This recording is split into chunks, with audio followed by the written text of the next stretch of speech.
rehabilitated, and real entertaining. This is the Carl Jackson Podcast.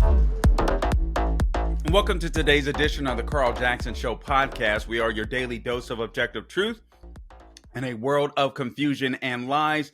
Governor Ron DeSantis fired yesterday another woke prosecutor right here in the state of Florida, right in Central Florida. Actually, she would be my prosecutor, state attorney. She's located in my district. I guess that's what you would call it, right here in the Orlando area. She oversees a tri-county area in Orange County, Osceola County, and I forget the other county, Gabe. Orange, and Seminole, I believe, or Orange, Osceola. Anyway, she oversees 3 counties. I can't remember which they are, but one of the counties is one of the ones that I live in. Monique Worrell is a woke social justice warrior. I want to get into why this was the right move, and a lot of people are attributing this to Ron DeSantis's polls currently. I don't think that's it. This lady was put on notice quite a while ago. Governor Ron DeSantis fired another prosecutor last year, so he's just doing what he does as governor. So I'll be speaking about that and more in this edition of the Carl Jackson Show podcast. Please stay tuned for some quick program messaging.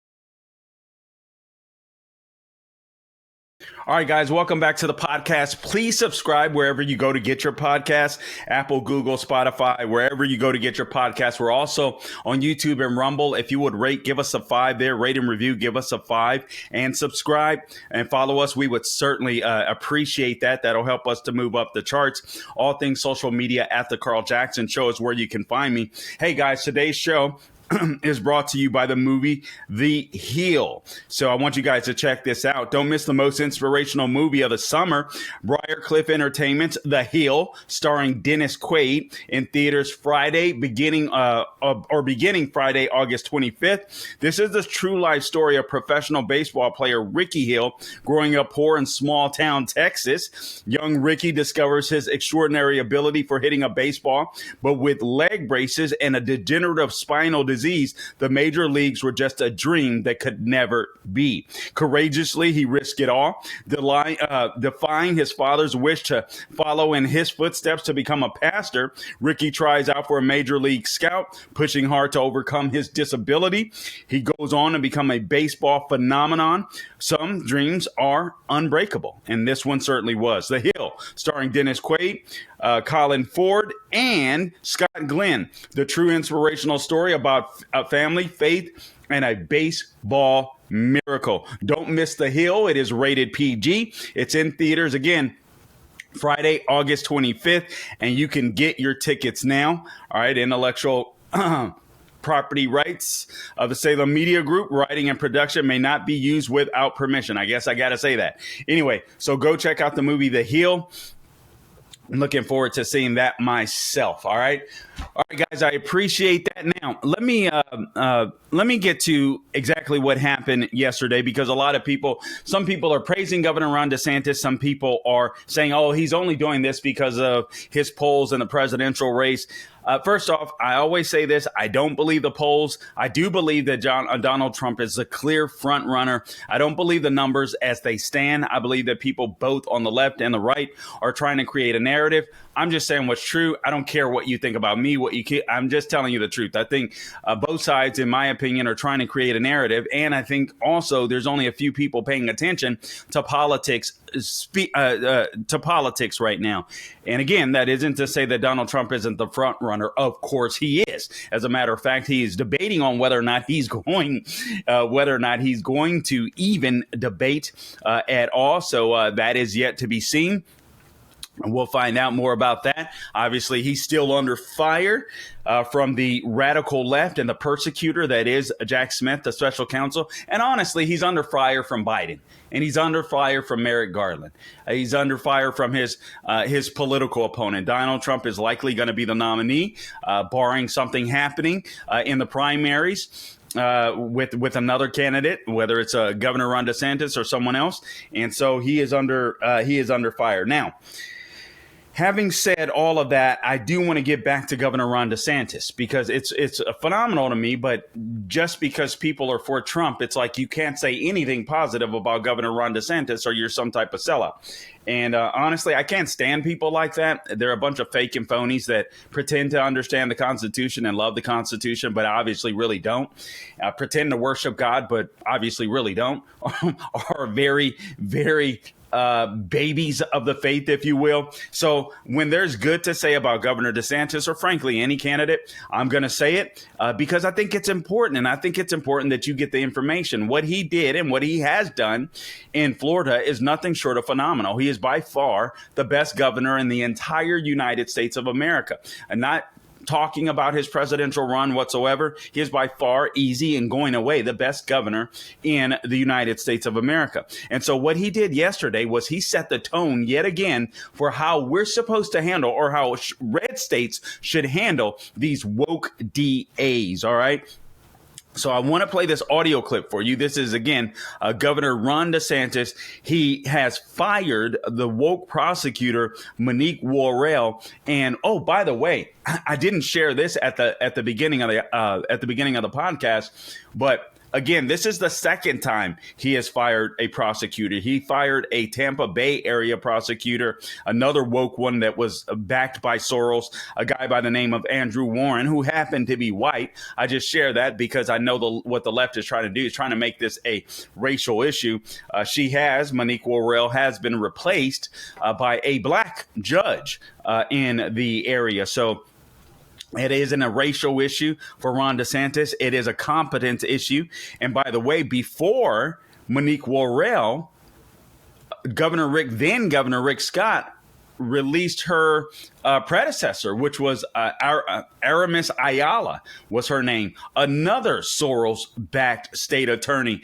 And this Aramis Ayala recommended Monique Worrell, and Soros ended up backing her. Now, here's what you have to understand. When it comes to these state attorney races, you have a population in Orlando, just the Orlando area, over 1 million people. I'm not sure that more than 20,000 people showed up to vote for this lady's race, because it's, if I recall correctly, it was an off year or off cycle election, not as many people paying attention. So you can walk in with very few votes. And this is what the left is very good at doing, finding these races that are special election type races or off calendar, off cycle, out of season races, and they win them. And that is the case with the state attorney, because unfortunately conservatives seem to be too busy. So this isn't the first time this has happened with a Soros-backed prosecutor being fired. Aramis Ayala was fired by Rick Scott, and now this is the second one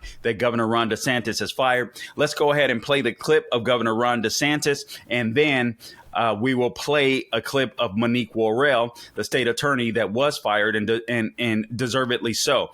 And I'll get into details as to why Governor DeSantis could justify the firing, first and foremost, and some of the cases that Monique Worrell let walk. It's absolutely insane when you hear about it. She's the reason, or prosecutors like her, are the reason why blue cities are going bad. And I got to tell you, as nice as Florida is, Orlando is much more violent, in my opinion, than it used to be. More crime, more shooting. I don't know how they divvy up the numbers to make it look not as bad.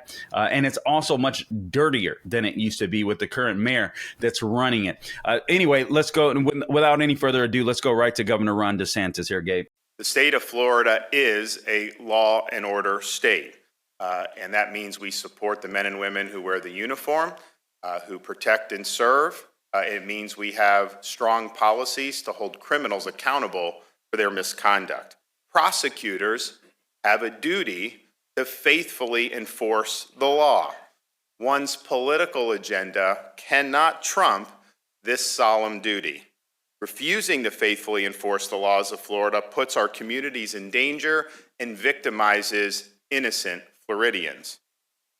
Accordingly, I am today announcing the suspension of State Attorney Monique Worrell from the 9th Judicial Circuit, effective immediately.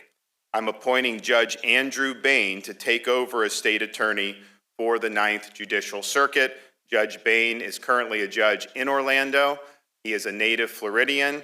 He attended University of Miami, where he played football, and he received his law degree from Florida A&M Law School. And I trust that he will be a prosecutor that faithfully enforces the law and will keep the communities of Central Florida safe. Monique Worrell's administration of criminal justice in the Ninth Circuit has been clearly and fundamentally derelict so as to constitute both neglect of duty and incompetence. The policies or practices listed in our executive order suspending her that constitutes the grounds of suspension are as follows. One, a pattern or practice to avoid minimum mandatory sentences for gun crimes, pattern or practice to avoid minimum mandatory sentences for drug trafficking offenses, pattern or practice allowing juvenile offenders to avoid serious charges and incarceration altogether, pattern or practice to avoid valid and applicable sentencing enhancements, pattern or practice limiting charges for child pornography, pattern or practice for seeking withholding of adjudication in situations not permitted under Florida law.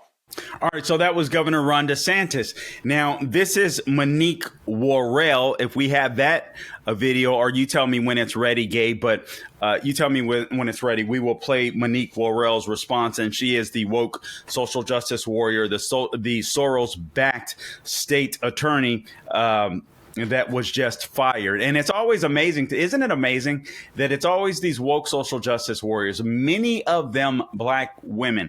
Do you think that's do you think that's a coinky dink that these are the type of people that Soros is backing? Obviously, he's going to back any left-wing loon that is in that position and willing to run for that office. But a lot of these state attorneys tend to be black women.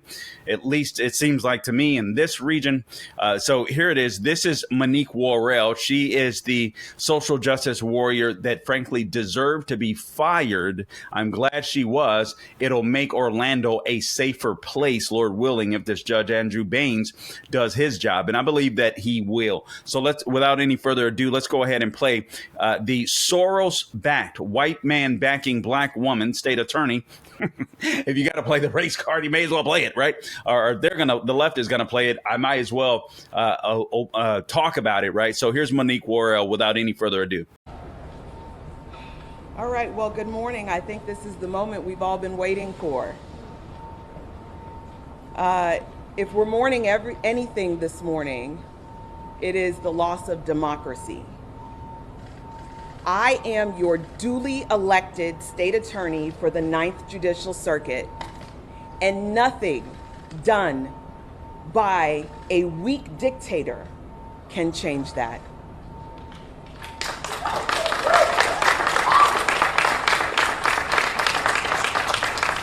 This is an outrage. 3 years ago, I was elected by the people of the 9th Judicial Circuit to lead this circuit. And yes, to do things unconventionally, to do things differently. But I didn't hide. I didn't say that I would do things and I didn't do them. I didn't say I wouldn't do things and not did them. I did exactly what I said I would do. And that is what you want from an elected official. Okay, what a liar. First off, when she ran, her answers were very vague, very broad, a lot of social justice, terminology. What she didn't say is what she actually ended up doing. She didn't say that she would, allow child pornographers or people that distribute that to go free or get, light sentences, people that had gun charges. This is a lady that pretends as if she cares about the poor and the middle class and the black community. Well, the criminals that she let walk free or got these reduced sentences that they shouldn't have gotten, where do you think when they were released, where do you think they went back to cause harm, pain, injury, crime? Right back into the communities that social justice warriors and Democrats like her pretend that they care about. Notice what Governor Ron DeSantis was saying. When I'm going down, this is from Red State. Fire prosecutor Monique Worrell claims Ron DeSantis has no justification, but the facts say differently, Red State argues. And that's the title. But as they outline it on red state, they say these are the specific charges laid at Worrell. They were by Governor Ron DeSantis, and I'll just repeat them. Practices or policies to avoid minimum mandatory sentences for gun crimes. Now, notice the word that Governor DeSantis used over and over again, pattern practices or policies to avoid minimum mandatory sentences for gun crimes. What was he saying? These are the biggest ones that stick out. But this was a habit. This was a pattern of Monique Worrell. She was on the side of the criminals rather than the side of the victims. All right. So she sided with criminals, not necessarily with the victims. And that is very important. Practices or policies to avoid minimum mandatory sentences for drug trafficking offenses. Practices or policies allowing juveniles to avoid serious charges and incarceration altogether. Practices or policies to avoid valid and applicable sentencing enhancement. Practices or policies limiting charges for child pornography. Practices or policies seeking the withholding of adjudication in situations that were not permitted under Florida law. So this isn't the first time, as I said earlier, that Governor Ron DeSantis has fired a state prosecutor. He did so last year. It was a big deal down here. I'm not sure how much it played out nationally, but it was a white guy by the name of Andrew Warren, and he was also a rogue prosecutor who said, I think when it came to election law, if I recall correctly, he just plain said he wasn't going to enforce the law. He was not going to enforce the law. A Democrat, woke social justice warrior, white leftist, Andrew Warren, Tampa Bay area. He just wasn't going to enforce the law. And he said that publicly. What other choice did Governor DeSantis have? Okay, you're an elected official, but as an elected official, you have to abide by state law. And if you're not going to abide by state law, people hired you or they voted for you to what? To prosecute crime. So you got to go. All right.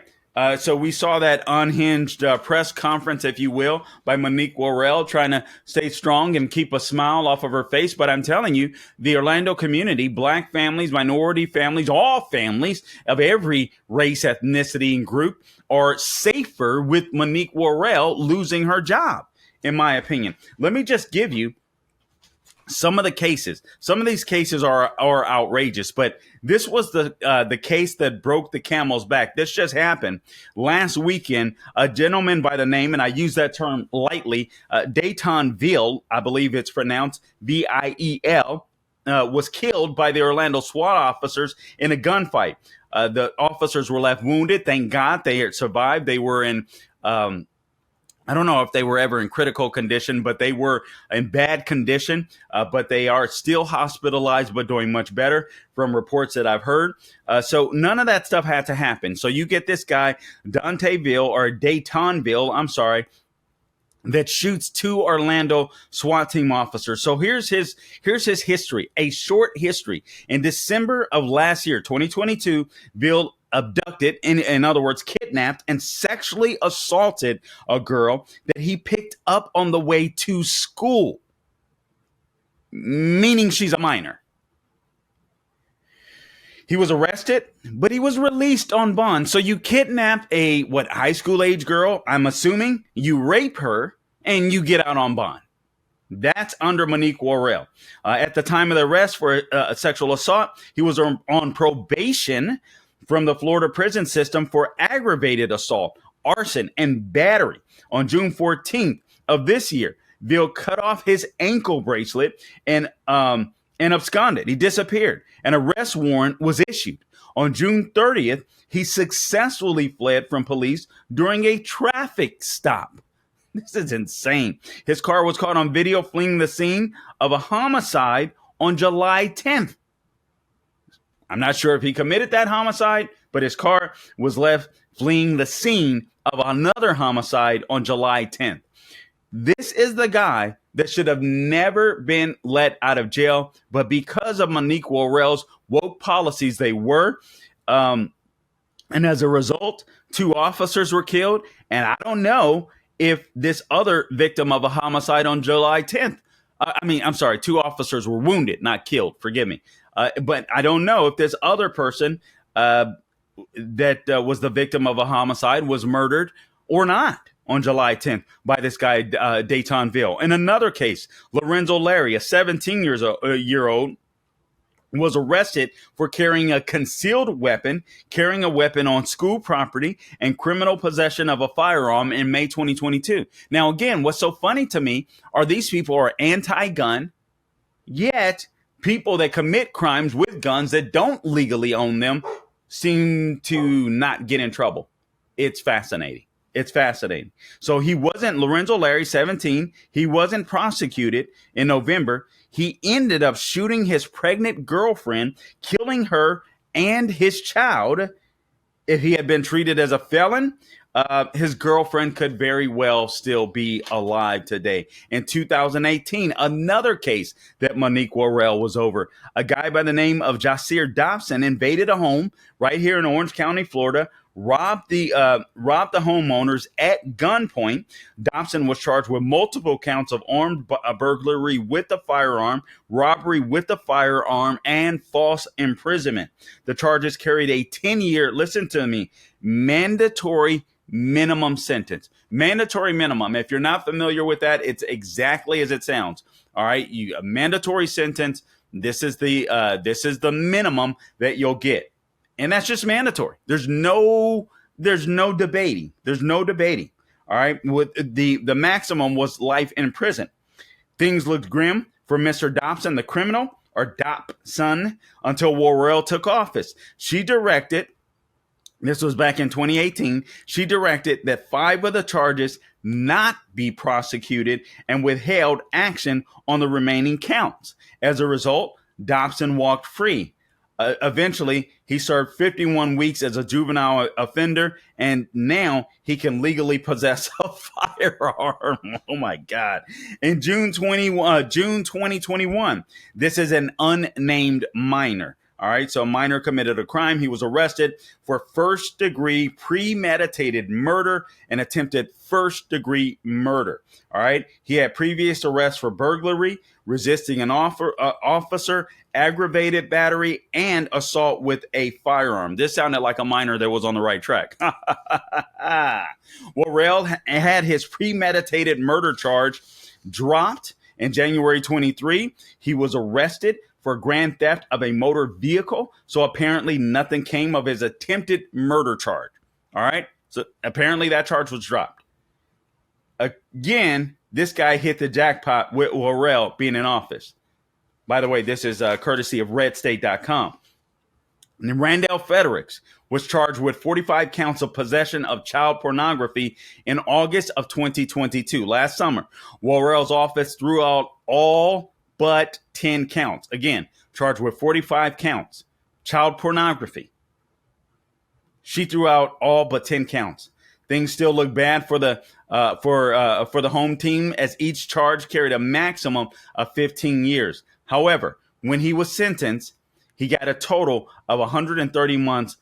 So right over 10 years. Daton Yee was charged with attempted murder with a firearm and aggravated battery causing great bodily harm, with the firearm. Ordinarily, these offenses were good for a mandatory minimum of 25 years. Worrell's office amended the charge. She amended the charge. Or her office did, which means she did. They were following her instructions to attempted manslaughter with a firearm. So this carried no mandatory minimum. So Mr. Yee, instead of getting the minimum mandatory of 25 years, he got 5 years. Unless these people are saved and changed by God, they're going to be back on the street, hurting, killing, robbing, raping people. That's what's happening.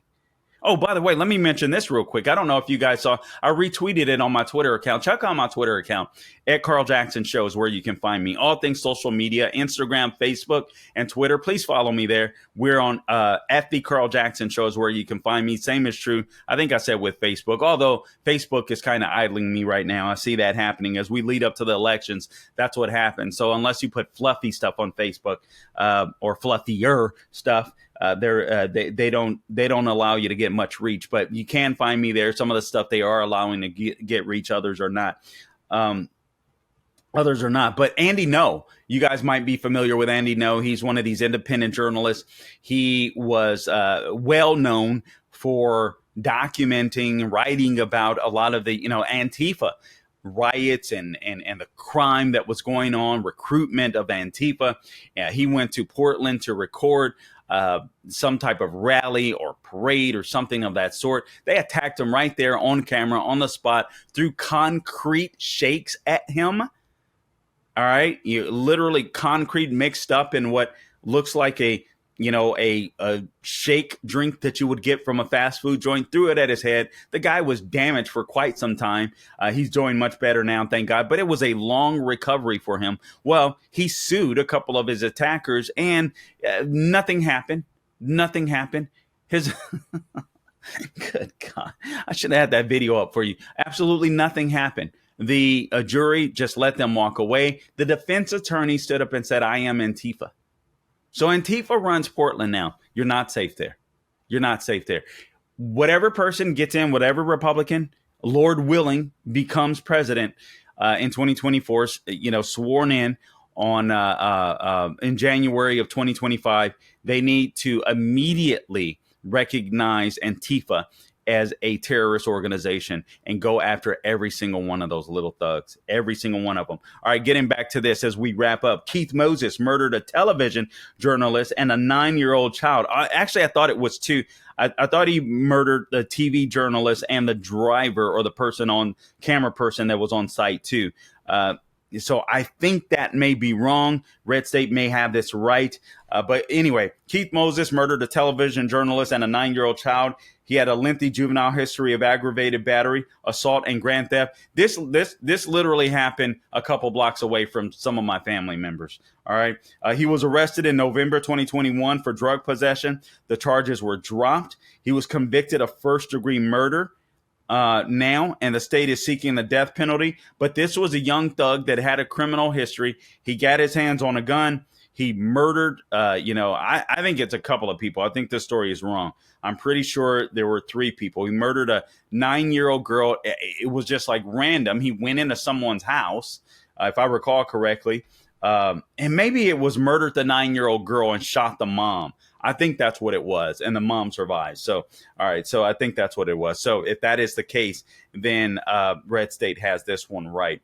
And I love Red State. I don't typically question, but I'm pretty sure I remember the third victim. So maybe it's the mother and she survived. I think that's what it may have been. All right, then Kaylin Vega pled no contest to possession of a firearm by a felon and possession of drug paraphernalia in 2021. This carries a mandatory 3-year sentence. Monique Worrell, the state attorney, the Soros-backed state attorney that Ron DeSantis just fired, allowed Vega to plead guilty to a lesser offense. She was given probation not long afterwards, or he was, I'm sorry, not long afterwards. He was arrested for killing his girlfriend. Oh, wow. Wow. Man, Worrell had decided that the case wasn't good enough to prosecute and released Vega without bail. When she took heat for the action, she released a self-serving, disingenuous press release and took no responsibility. Red State provides a link to that. I didn't go through it. Worrell's office also showed a pattern of not prosecuting drug traffickers. So in 2021, Jamie Lynn Fitz was involved in a high-speed chase and arrested with more than 14 grams of methamphetamines in her purse, which is high enough to be charged with drug trafficking. That's punishable by a minimum 3-year sentence. She was allowed to plead down to 48 months of probation, not jail time. She had prior charges of methamphetamine possession and carrying a concealed firearm. So you pled down before, or you had prior charges with methamphetamine possession. you're carrying a concealed firearm, I'm assuming illegally here, but you're allowed to walk. Jamie Lynn Fitz led police on a dangerous high-speed chase. This is the same person. She ran for a good reason. She had 14 grams in her purse, again, carrying a minimum of 3 years sentence, despite her criminal history. All right, now, those are the cases. Those are more high-profile cases that we know about. But what about the day-to-day grind? Maybe first-time offenders, maybe offenders that the state attorney's office under the leadership of Monique Worrell just looked at and was like, we'll let this slide. You know, they're black, they're minority, they're getting a raw deal. So people that should be punished or at least go through the system so that they're scared or deterred will go out and say, oh, that's it? I was so scared. I was so nervous. I thought they were going to give me probation. I thought I was going to have to go to jail for, a month or 2 months or 3 months. That's it. Slap on the wrist and I get to walk out. I'm good. No record. Oh, great. Glad I live in Orlando. So great job, Governor Ron DeSantis, by firing these woke state attorneys so that Florida, or Orlando at least, doesn't turn into Portland. Now, we've got some woke people running Orlando. I'm not going to lie to you. It is one of the most liberal cities, I think, in all of America. But thank God we are surrounded, or they are surrounded by red counties, and still have a lot of common sense folks in the city of Orange County, which is where the mouse is as well. When I say the mouse, I mean Disney World. So unfortunately, Orlando hasn't gone completely crazy. But I'm telling you, the mayor, Jerry Demings, you have this other mayor. They have like an Orange County mayor and a city mayor, which is the weirdest thing. I do not get it. I don't understand why they have two mayors, but they're both liberal as all get out. But Buddy Dyer is at least more sensible. Jerry Demings, who is the husband of Val Demings, she was the one that lost to Marco Rubio in the Senate race. The guy is as far left as they come. It's absolutely insane. Anyway, so great job, Governor Ron DeSantis. Guys, I appreciate you tuning in to this edition of the Carl Jackson Show podcast. Again, subscribe wherever you go to get your podcast. Apple, Google, Spotify, YouTube, Rumble, wherever you go. Find me on all things social media at The Carl Jackson Show. And until next time, don't grow weary doing good. God bless.